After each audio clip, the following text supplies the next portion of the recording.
欢小主，你居然会轻功！我爹啊是武将，所以从小呢，我跟他学过一些。哦，公公啊，我也知道这宫里的规矩啊不能破，但是有的时候，咱是不是可以商量一下？我进宫之前呢，我爹给我留了许多提起钱，明天我好好重谢3位公公，怎么样？好吧，那只此一次啊，下不为例。知道了。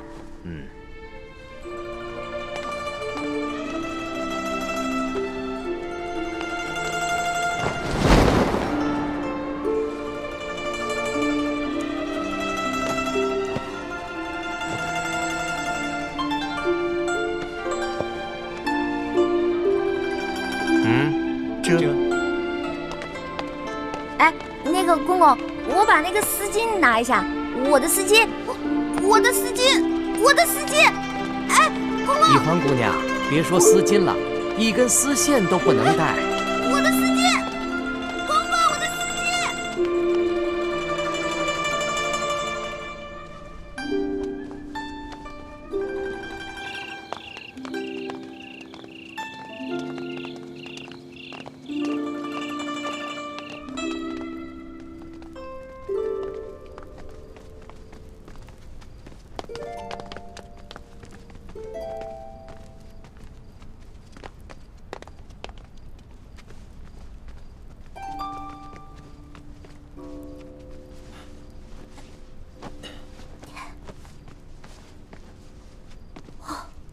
一欢姑娘啊，一会儿皇上可就来临幸你了，可千万不要忘了之前学过的规矩哦，好好的侍奉皇上。好，挂帘子。这。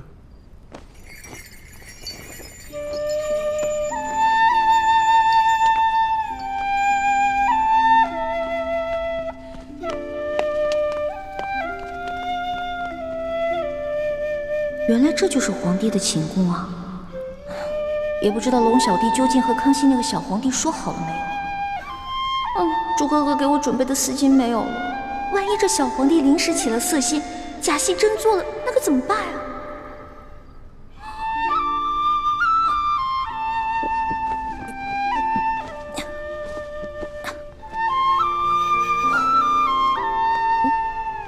完了！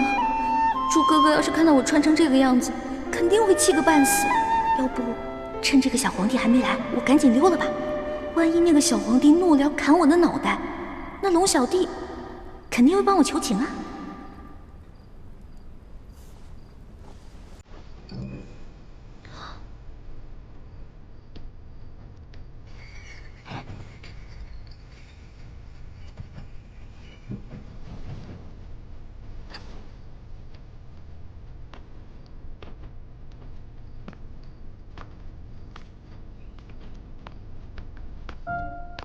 你要去哪儿啊？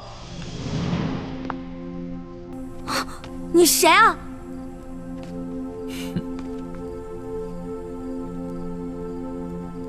除了朕，还能有谁啊？你是皇上？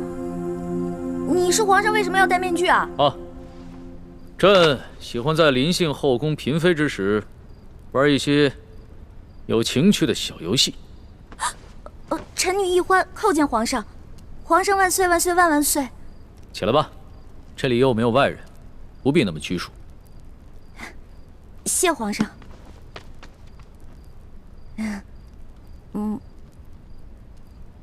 皇上，原来您这么和气啊！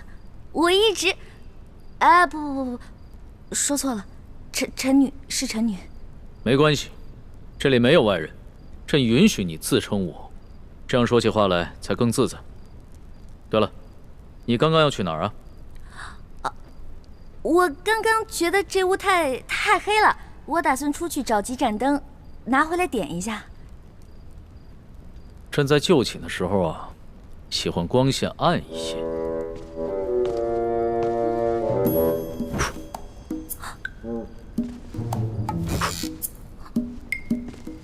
皇上！您别把最后一盏灯也吹灭了，我怕黑。别怕，有朕。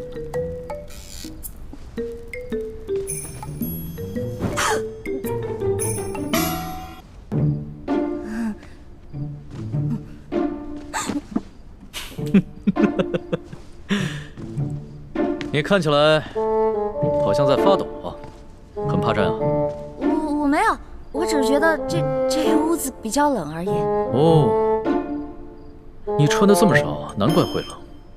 要不然这样，你到朕的龙床上躺一会儿，盖着被子暖暖身子。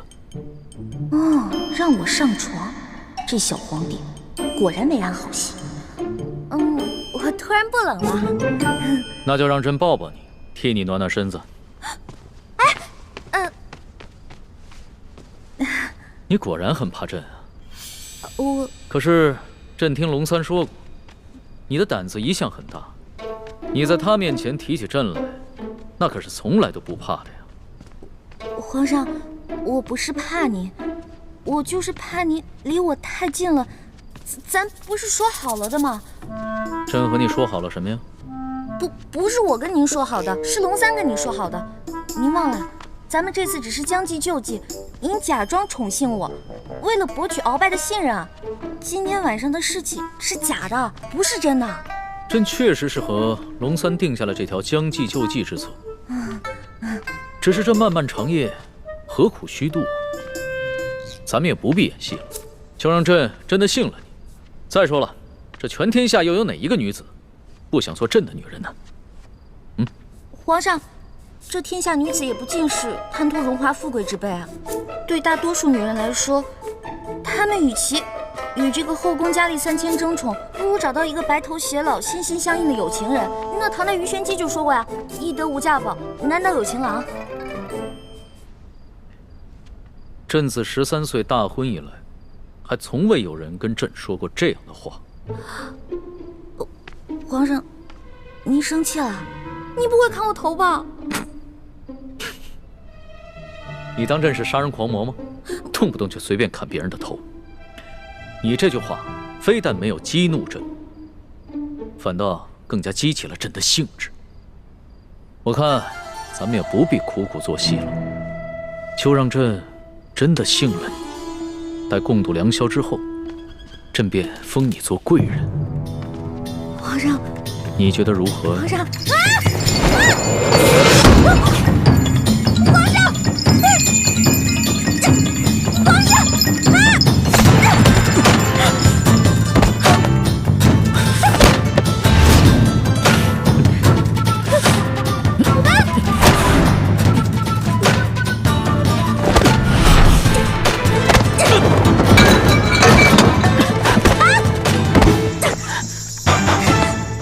皇上，谁让你们进来的？启禀皇上，奴才见到殿内没了灯光，又有打斗之声，还以为来了刺客，所以赶紧进来护驾。刺客？什么刺客？哪有什么刺客？没有朕的旨意，谁也不许进来。这……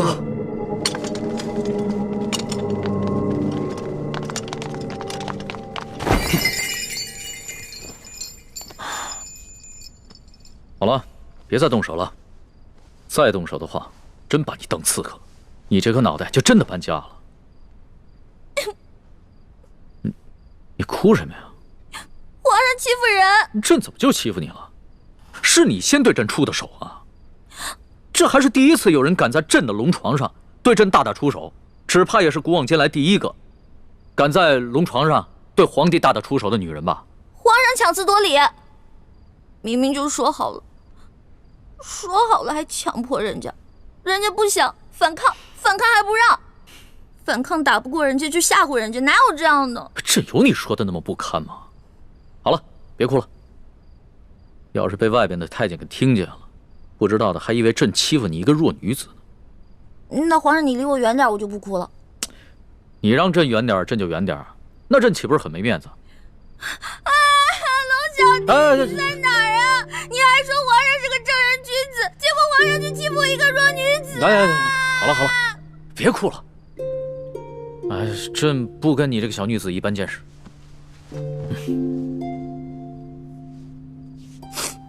去找太医院的当值赵方抓药，我还要留下来给厉贵人扎针。是。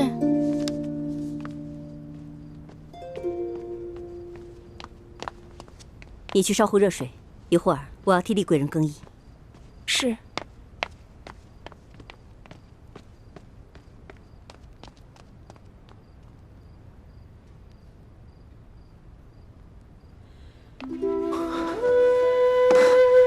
雪师妹，大师兄，太好了，我还以为我再也见不到你了呢。怎么会呢？你们师兄妹好好聊一聊，我在外面替你们把风。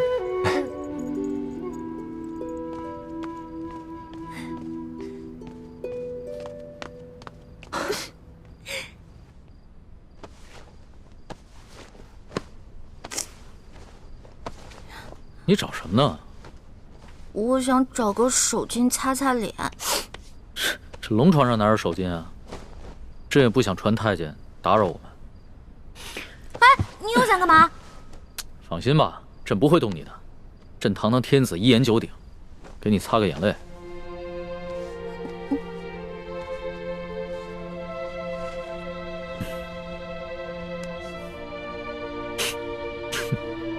看看你现在这副样子，亏龙三还说你是他的老大。哎，他要是现在看到你哭得跟鼻涕虫似的，还不笑话死你？其实我在龙三面前好多都是吹牛的，我没有他说的那么勇敢，我也没有多少江湖阅历，我也从来没被哪个登徒子轻薄过，何况是被全天下最有权势的轻薄过，我能不害怕吗？朕听出来了。你是拐着弯儿骂朕是个好色轻薄的登徒子是吧？臣女不敢，臣女没这么说。皇上，臣女能不能请求皇上一件事儿啊？说来听听。您能不能别把今天晚上的事儿告诉我龙小弟啊？如果你告诉他的话，以后我就没脸在他面前充老大了。哎呀，朕又不是长舌妇。不会告诉他的。哎，不过朕保全了你在结拜兄弟面前的形象，你要怎么答谢朕呢？皇上，您可是全天下最有权势的人，也是最有钱的财主，您就为这么点的小事儿勒索我一个身无分文、身无寸缕的小女子啊！又是朕的不是啊！你怎么说来说去都是朕的不是啊？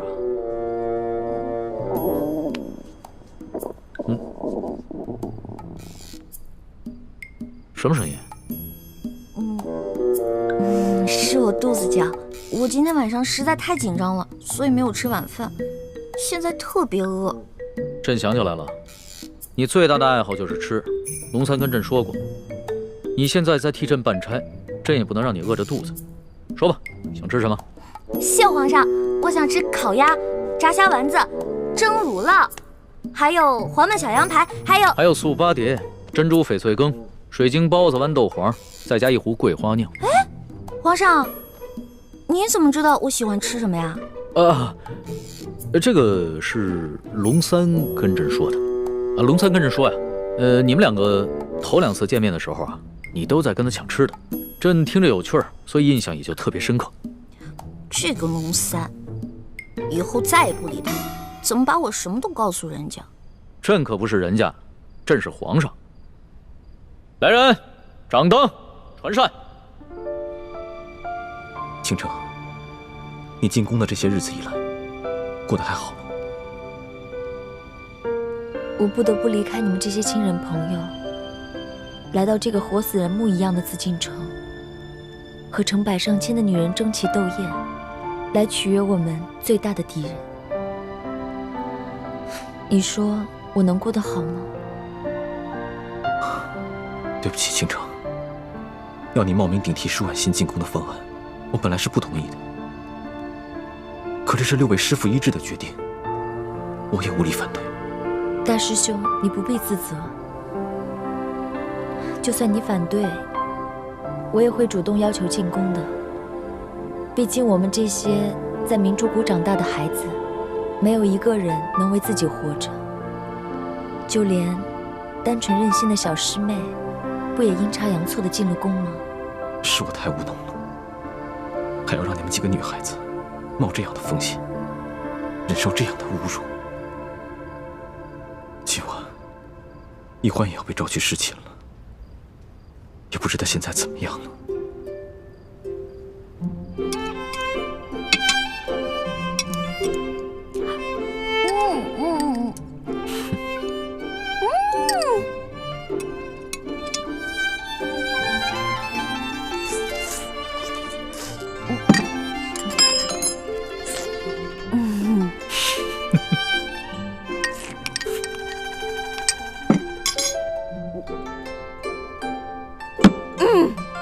饱了。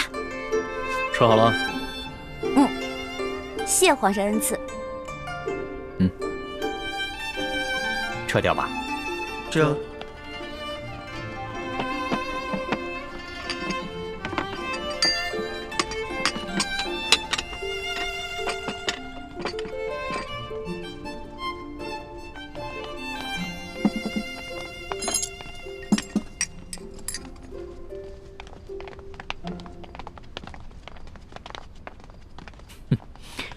看你吃东西啊，还真是有趣儿。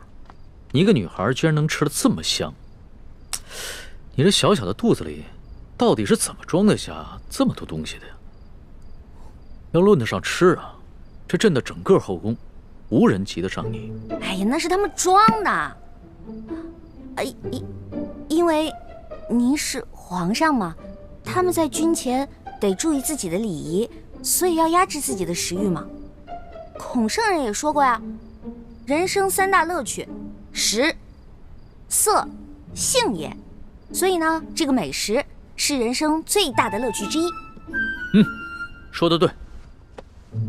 食色是人之本性，现在食之乐趣你已经享受过了，要不要再享受一下色之乐趣啊？看来这个色狼皇帝还真是狼心不死啊！哎呀，要是猪哥哥给我的丝巾在就好了，让我骗他闻一闻，就能让他乖乖睡着了。哎呀，这一夜良宵还剩一半啊！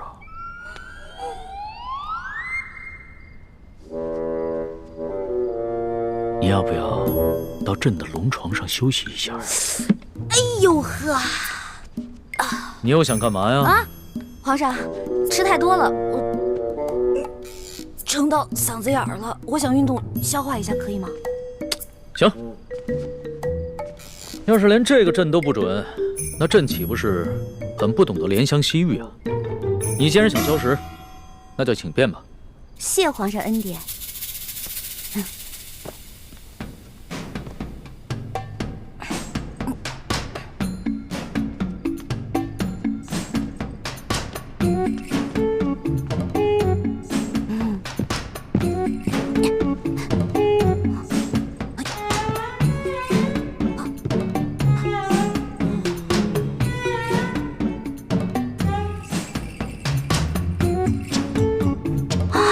色狼皇帝还真是耐心啊！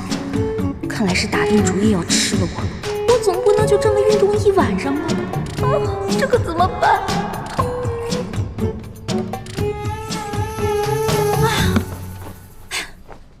累死我了！你累了啊？那要不要到朕的龙床上休息一下？哎呦，皇上，我可能吃坏肚子了，我肚子特别疼。刚才吃了好多杂七杂八的，特别疼。现在你肚子疼啊？那要不要朕传个太医给你瞧瞧？那不必了，我只要回自己的房间睡一会儿就行了。既然你都要躺在床上休息，那为什么要回到自己的房间休息呢？朕的龙床一样可以休息啊。我这可不一样啊！我肚子疼，我可能会拉肚子。我在您这儿拉肚子不合适，是不是？我得保持在您面前的仪态，所以还是让我回去吧。你要是真吃坏了肚子想方便，那朕的寝宫里面也有金逆桶，你用吗？我方便在您这儿？不合适，皇上，您可饶了臣女吧。人食五谷生百病，吃喝拉撒那都是正常的事情。要是连这个朕都接受不了，岂不是有违人伦？你别紧张，要是真吃坏了肚子，你就在朕这儿方便，朕不介意。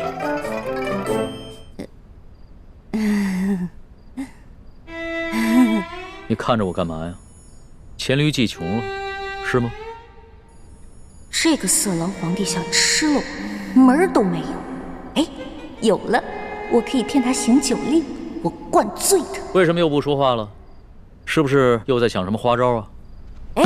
皇上，咱们玩耍骰子赌酒吧。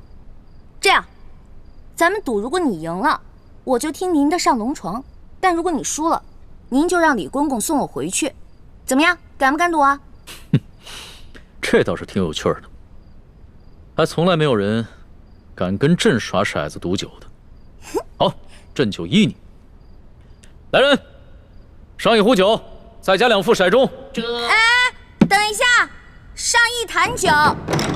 皇上要喝酒，咱们就喝大的，杯算什么呀？咱们用碗喝怎么样？好，那朕就看一看你的酒量到底有多好。什么？对啊，我以前被召去侍寝，都是这样的程序。这是清宫特有的规矩，任何侍寝的女人都不能幸免。那易欢，现在岂不是很危险？大师兄，你先别担心，小师妹机智聪明，她自有办法应对。易欢虽然有些小聪明，可她毕竟年少单纯，又毫无应付男女之事的经验，而且这是在宫里，她要面对的不是普通的男人，而是掌握天下生杀大权的皇帝。大师兄，你身份特殊，千万别冲动啊！不行，不能在这里坐以待毙，我要想办法去离乾清宫最近的地方，万一出什么意外的话，我好及时出手相救。如果事情真的到了那一步，那我和师父只好放弃潜伏的任务，大家一起杀出紫禁城。不行，不到万不得已，你们千万不能暴露身份，否则我们就前功尽弃了。你跟六师父最重要的任务，就是潜伏在紫禁城里，找到关系到大业成败的铜匣，还有金钥匙。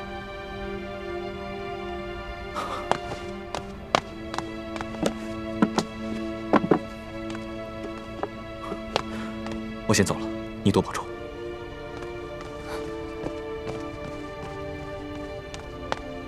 大师兄，为了易欢的清白，你可以不顾生死，而我呢？我在这里以身试敌，你对我就只有歉疚吗？皇上不好意思啊，您输了，喝酒，喝。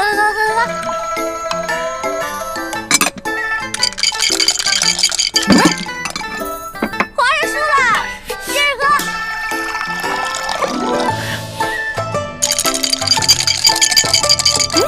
又输了，来，我给您满上，咱们再来一局呗。不要，皇上，不要，真不要。哎，去哪儿啊？这酒还没喝呢。皇上，哎，皇上，宣皇上口谕，封秀女易欢姑娘为答应，入住永和宫。谢皇上恩典。都起来吧。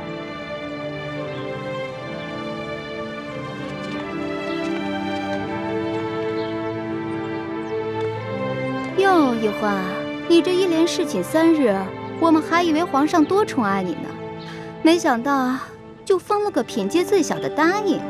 答应就答应吧，反正对我来说都一样。哼，易欢姑娘，您也不必失意。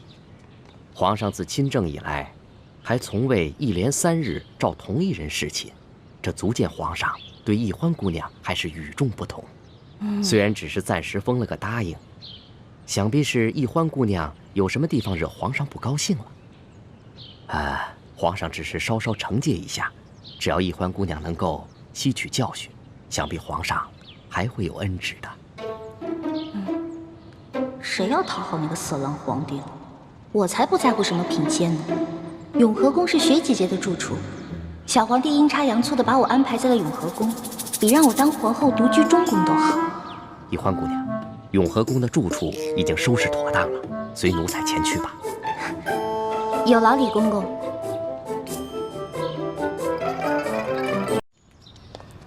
这个龙小弟又迟到，看我一会儿怎么教训你。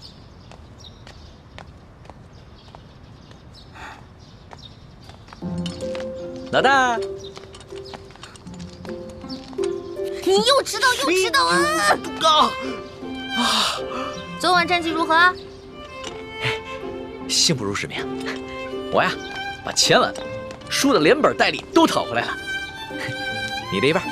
哎呦，呜呼，不错呀！哎呀，还好你给我钱，最近正急着用钱呢。老大，这皇宫里边有什么能用得上钱的地方吗？哎呀，这你就不懂了吧？我告诉你啊，这皇宫里啊，处处得用得上钱，昨天我要不是用钱收买了李公公，那老大我就惨了。昨天怎么了？皇上不是早早的就睡了吗？哼，那个小皇帝啊，色狼得很，怎么可能啊？得亏啊，我哥哥给了我一条进过蒙汗药的丝巾，我偷偷带在身上，进入了寝殿，把那个小皇帝给迷晕了。要不然，哪有那么容易啊？你居然把皇上给迷晕了！这件事情要是让皇上知道了，你哥哥还有李公公那2个净室房的太监都是死罪。嘘，这件事除了我还有我哥哥，就你知道，别人都不知道，不许跟别人说。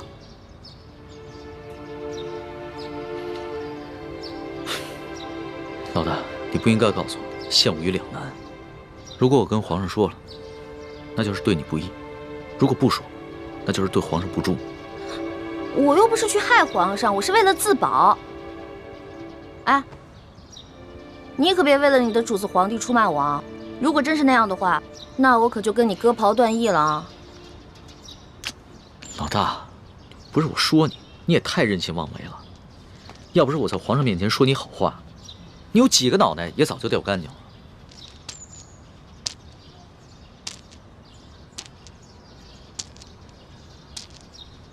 好了，那我不也是一样吗？如果我不是为了你，我怎么可能听鳌拜的话要入宫呢？虽然我武功不高，但是我轻功可以，我可以逃跑吧？我不都还是为了你吗？行，就冲着老大对我这份情谊啊，我说什么也要在紫禁城里面保护你的安全。但是咱俩可说好了，你可不能做什么太过分的事情，尤其是不能伤害皇上，要不然的话，连我都保不住你，明白吗？放心吧，其实我这个人吧，挺怕死的。再说了，我怎么可能连累我的龙小弟呢？还是老大够意思。这脑袋长得真像鸡蛋。嘿嘿。老大，这2个晚上和皇上相处下来，你觉得他怎么样？这小皇帝嘛，有点风流，有点色，但人还是不错的。对我吧，也挺宽容的。最主要的是，他酒品跟毒品不错。我跟你说啊，看一个人，如果他的酒品跟毒品都好的话，基本上这个人也不会差到哪儿去。还从来没有人这么评价过皇上。要是皇上听到了，肯定会觉得很有趣儿。啊，我跟你说的可都是私房话，你可千万不能告诉别人。我知道，我们俩之间的小秘密。耶！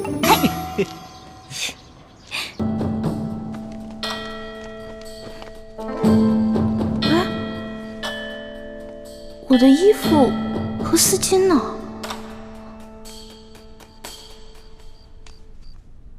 宜欢姑娘，时候不早了，该去皇上的寝宫了。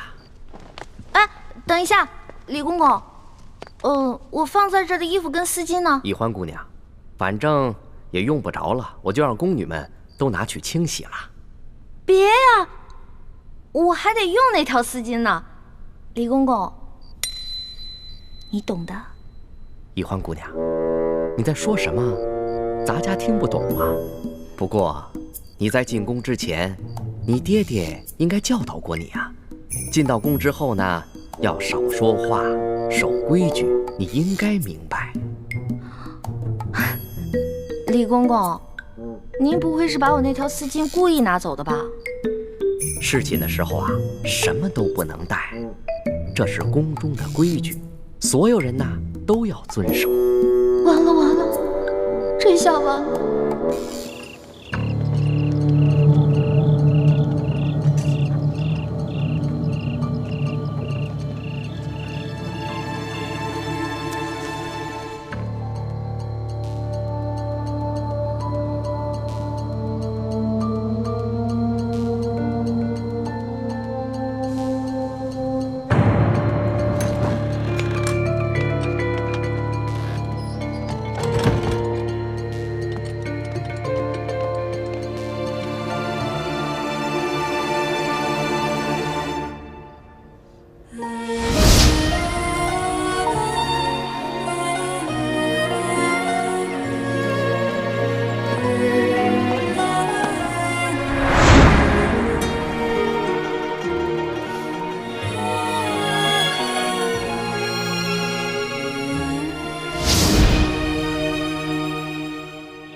都给我精神着点儿，提高警惕，听见没有？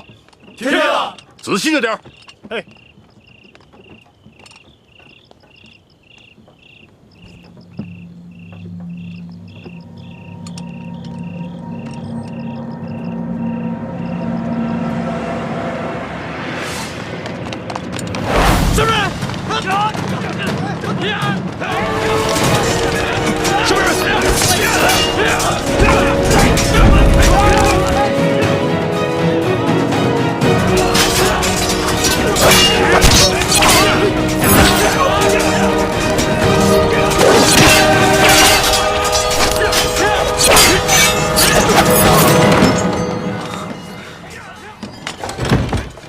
师姐，情况有变，除了我们，还有另外一帮人也在暗中行动。他们已经在后院里跟护镖的侍卫们打起来了。他们是什么人？不清楚，不过他们和我们的目的不同。他们好像只是要劫镖。吴永琪的车队里，除了永历帝的遗物，还有很多送给京城权贵的礼物和云南特产，都是很值钱的东西。他们就应该是普通的江湖劫匪。如果他们只是劫财，那咱们可以不管。可就怕他们不分青红皂白的把永历帝的遗物也劫走了。是啊，眼下的情况，只能我们先出手帮他们推敌。好，你先去那边，我在这边想办法弄醒吴永琪，让他说出永历帝的遗物在哪个车上。好。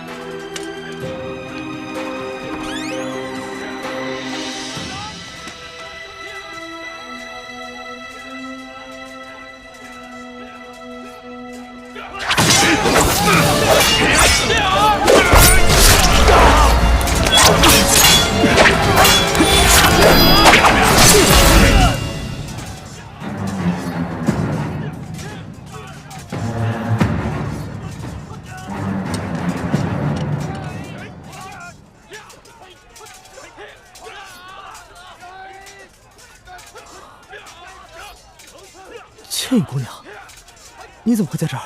吴公子，有一帮盗贼正在劫镖，我哥哥已经去协助拾镖头了。我看你在屋里什么动静都没有，担心你有什么意外，所以就赶过来看一下。劫匪人多势众，怕是不能保全所有的财物。不知你那几车货里有什么是需要我们重点保护的？有一车货，万万不能有所闪失。我的头好痛。吴公子，那帮劫匪不仅劫财，还要放火烧了这客栈。我先扶你逃出去吧。好。来。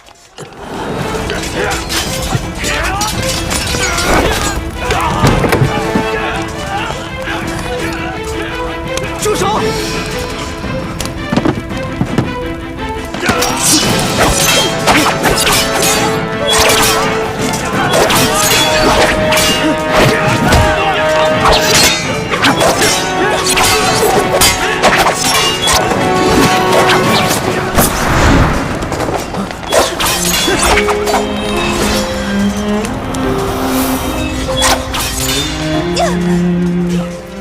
住手！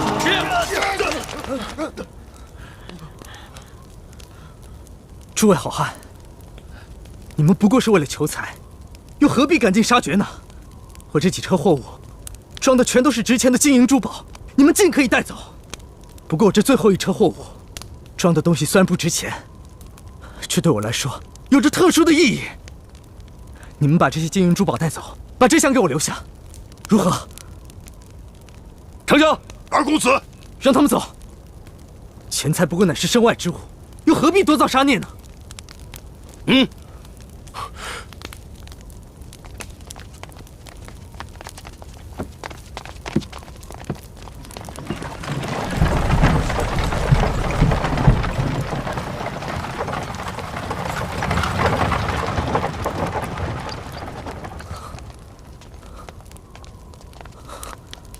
你没事吧？我没事。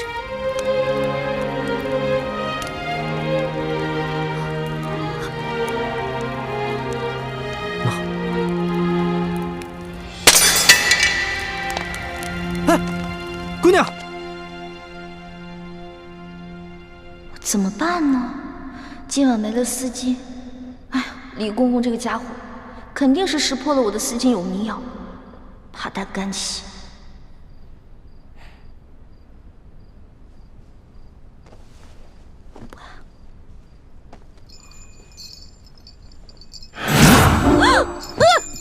皇上，你别过来！丫头，要是没前2个晚上你对朕的算计，那朕也就饶了你。可是你背信弃义在先，你可别怪朕对你不客气了。等一下，你怎么知道我昨天晚上算计你了？是不是龙三跟你说的？这个死龙三，什么都跟你说了，我再也不理他了。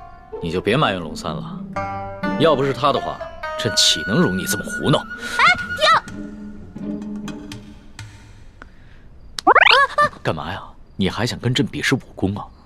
行啊，那朕就陪你比试比试，而且朕答应，绝对不叫外面的侍卫帮忙。哎，等一下，皇上，您知道为什么臣女不愿意侍奉您吗？你跟朕说，易得无价宝，难得有情郎，难道你有心上人了？没错，我已经有心上人了，而且这个人皇上也认识，他是龙三。龙三？他不是你小弟吗？话虽然这么说啊，但是男女有别嘛，我怎么可能心里真的把他当我兄弟呢？而且我从一开始就喜欢上他了。皇上，如果您要硬抢的话，那我只好为了龙三守节一死了。你肯为他去死啊？没错，皇上，龙三可是您的心腹啊，这古来圣明的皇帝都不可能抢夺自己手下的女人的，而且还会有意成全呢。再说了，您后宫佳丽3000，何必为了我这一个小小的秀女而伤了龙三的心呢？那你怎么知道龙三也喜欢你啊？我虽然不知道他心里到底喜不喜欢我，但是我敢肯定的是，我在他心里一定占了很重要的位置。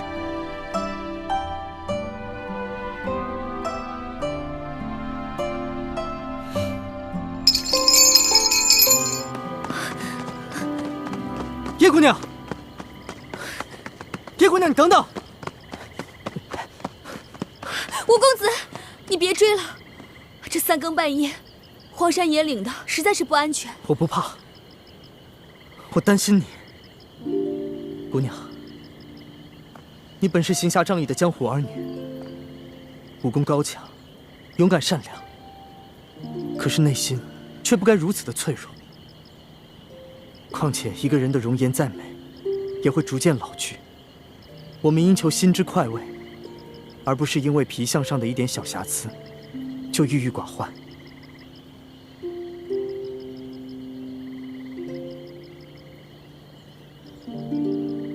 姑娘若是不嫌弃，就用我这手帕稍微遮一下吧。多谢公子。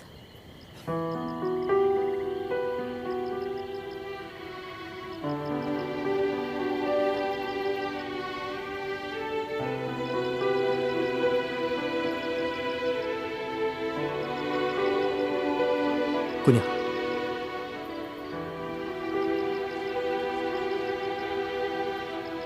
其实你只是一侧的脸颊有一点小小的伤疤，可是你的五官以及轮廓却是那么的精致，你根本不必在意的。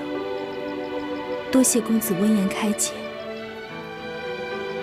只是你不明白，我最在意的并不是这脸上的伤痕，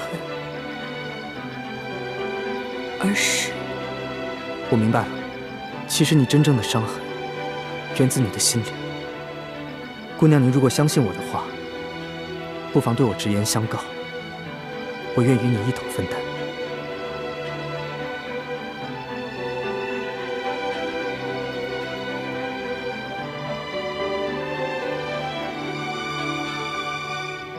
我这脸上的伤，是9岁那年落下的。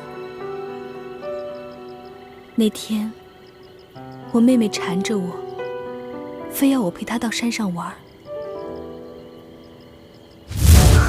快跑！快跑！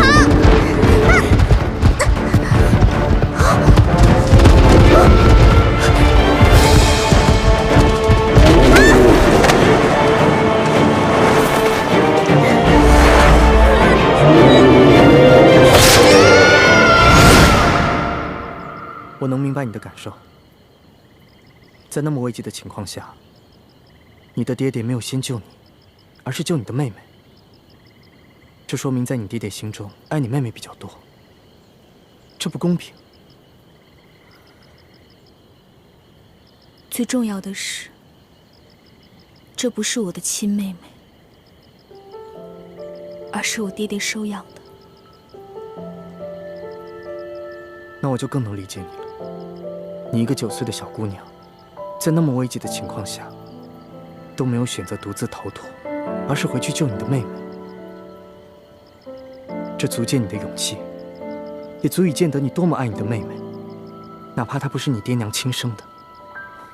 你所耿耿于怀的，不是你脸上的伤疤，而是你在那一刻才知道，原来在你爹爹心中，你妹妹的位置竟然比你这个亲生女儿还重要。这个打击实在是太大了。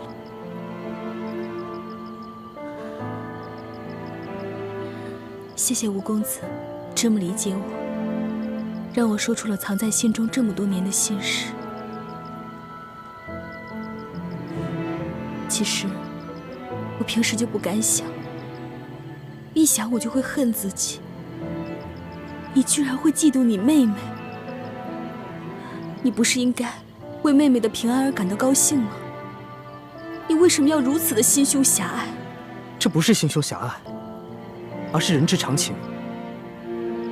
我相信，除了圣人，每一个人处在你的位置，都会感到难过，感到悲伤。我也一样。谢谢公子理解。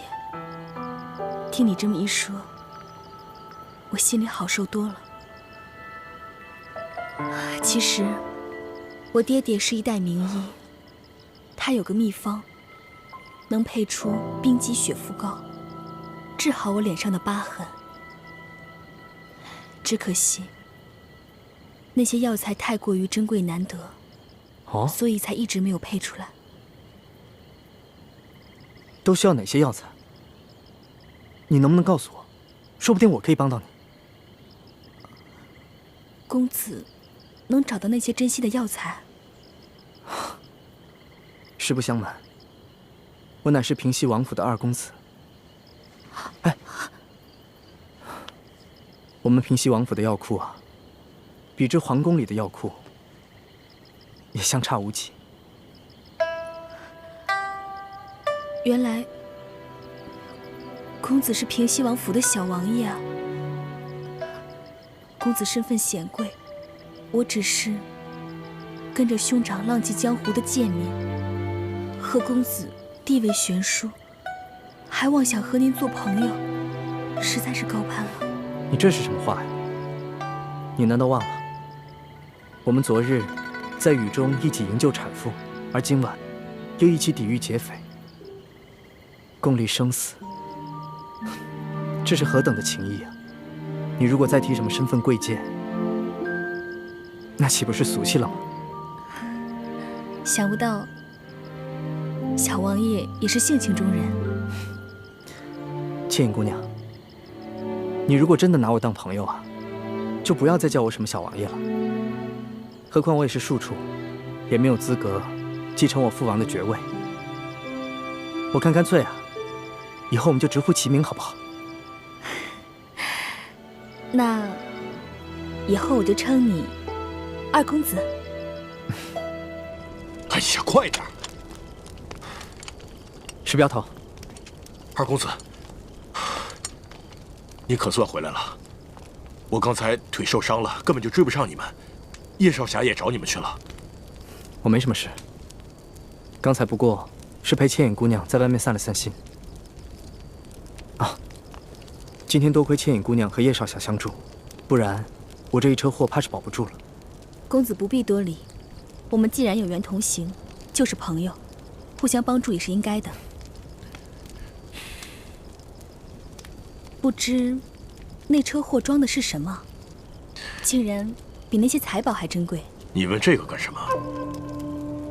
我只是出于好奇，如果不方便回答，就当我没问。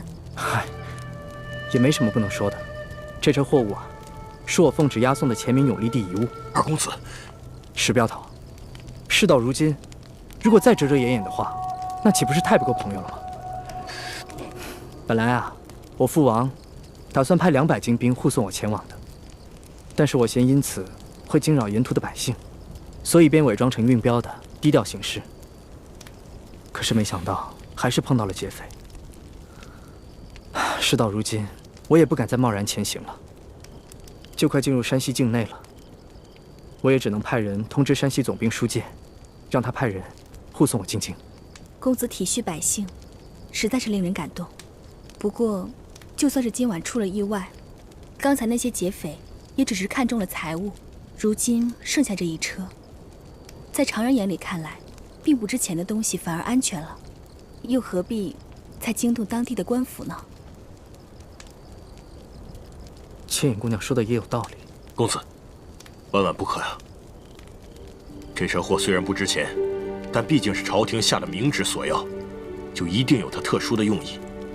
万一再出了意外，不仅卑职性命难保，只怕还会连累到公子，甚至王爷。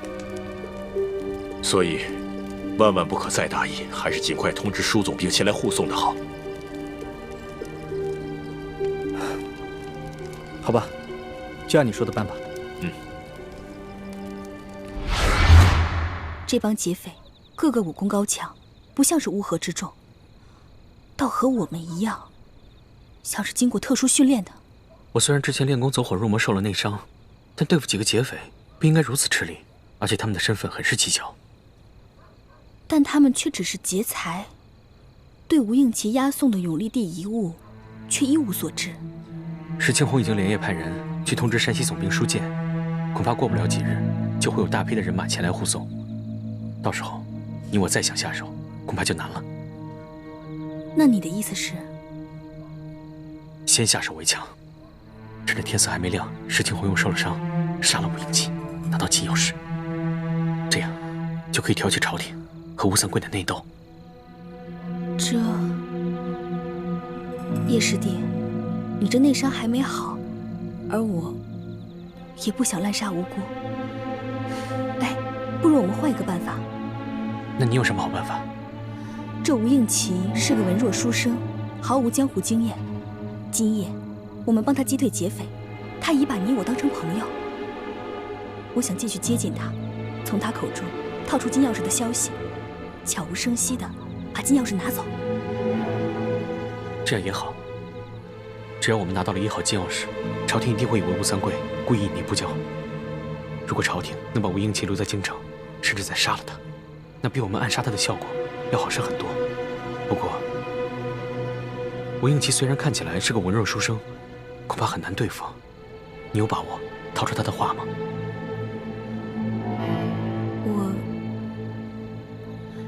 我试试。刚才我看你逃走，吴应奇居然不顾一切、奋不顾身地追了出去，看来他很在意你啊。哎呀，叶师弟，你别乱猜。以他的身份，怎么会在意像我这样的女子啊？师姐，我知道你平时有些自卑，所以沉默寡言，也不愿意跟我们这些师兄弟亲近。其实你脸上只是有一点小伤，其他都无可挑剔。在我们大家心中，你也是一个非常完美的姑娘。我看得出来，吴应奇对你很有好感。你何不就此机会，兵不血刃的拿到金钥匙呢？老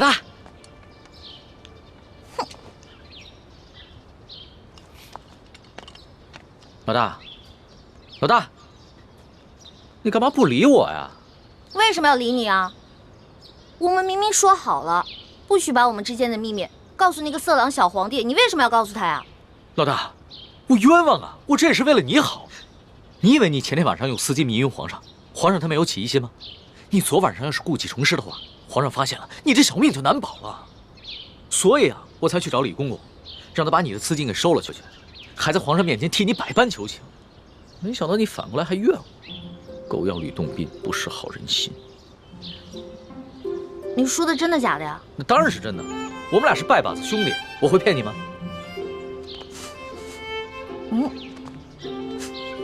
昨晚又喝酒了？没有，嗨，我哪能天天不务正业的喝酒赌博呀？我是啊，昨天晚上一个人在房里边高兴，自己喝酒呢。呀，发生什么喜事了？说来听听。昨晚你回了储秀宫以后，皇上把我给召了过去，把你跟他说的话都跟我说了。我从一开始就喜欢上他了。皇上，如果您要硬抢的话，那我只好为了龙三守节一死了。所以，老大，你跟皇上说的都是真的，对吧？我是怕皇上假戏真做，所以我才骗了他。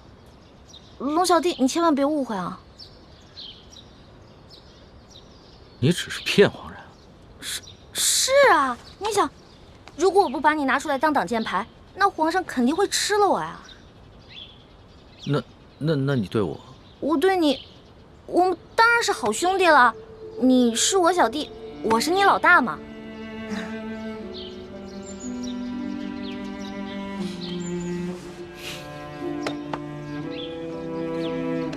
怎么了？你生气了？不是生气，也许你就是情窦未开，说了你也不懂，或者是你根本就是在装傻，所以不论我怎么说，你都会装着不懂。我们两个不是一直挺好的吗？我们俩是兄弟，这样相处不是也一直挺好的吗？那是以前，那是我还以为你是个男人的时候，可你现在呢，就是一个明眼